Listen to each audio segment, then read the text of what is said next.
Welcome back. In our top business story, Emirates Airline joined other airlines in objecting the European Union's planned carbon emission trading scheme that may cost Dubai's carrier as much as $1 billion over the next 10 years. Only last week, Abu Dhabi's flagship airline Etihad Airways said the program could cost it up to $719 million over the next 8 years.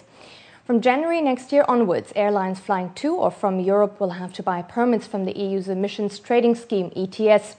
The scheme will have a very significant impact on Emirates. Andrew Parker, Emirates Senior Vice President for Industry and Environmental Affairs, said according to Reuters, as about a quarter of Emirates' global operations are in Europe and will all be subject to ETS.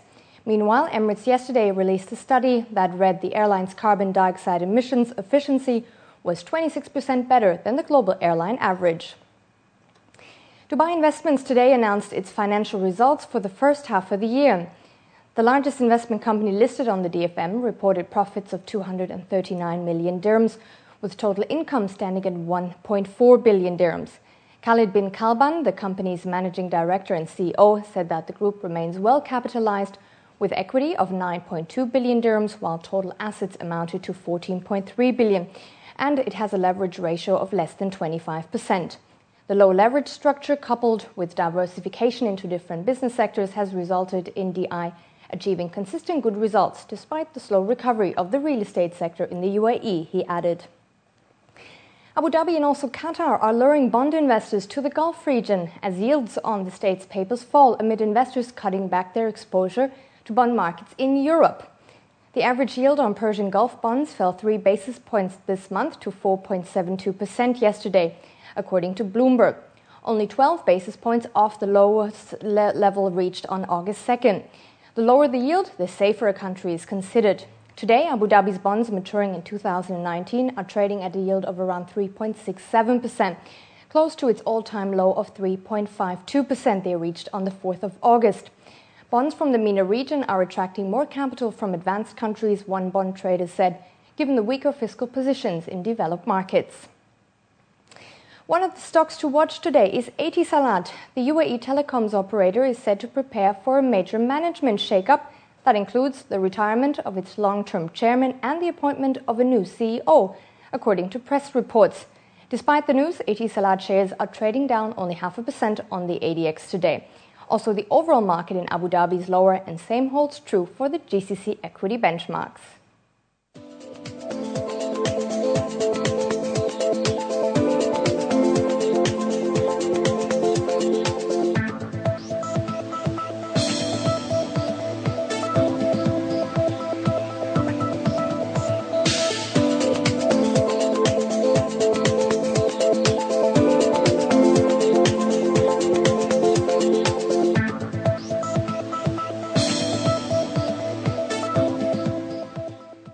In our world business news, global stock markets are again severely lower today due to the US downgrade by S&P.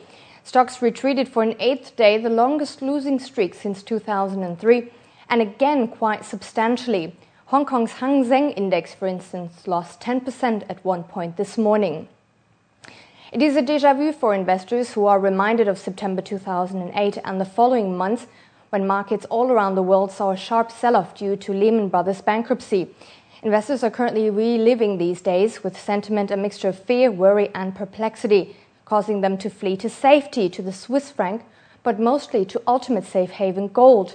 Bullion reached $1,780 an ounce. Hopes are also high that the US Central Bank, the Fed, will agree on a third round of quantitative easing to tame in market tensions.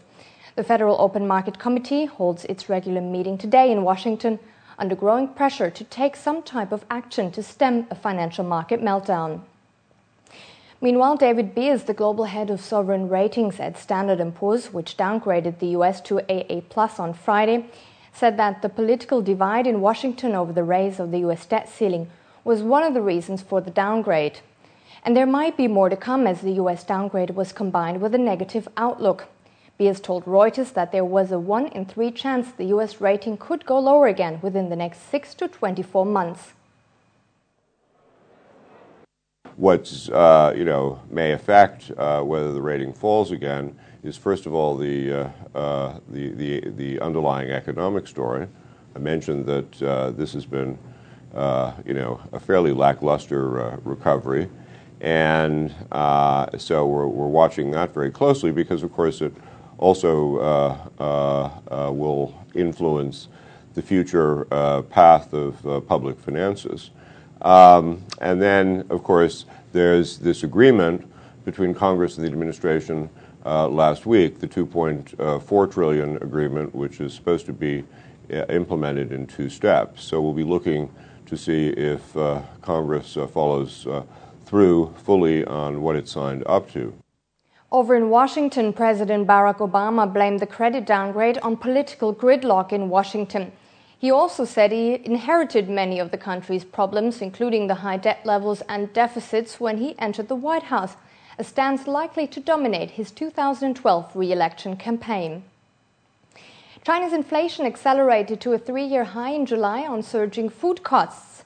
Prices rose a higher than expected 6.5% in July, putting the central bank in a tricky situation as it tries to keep prices in check without dragging down the economy.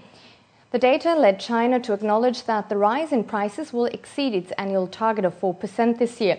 Despite that, the People's Bank of China is expected to hold interest rates steady as the twin debt crisis in the US and the Eurozone is raging markets. Since October, China has raised its interest rates 5 times, the cash reserve requirement for banks even 9 times, to combat the quickening inflation.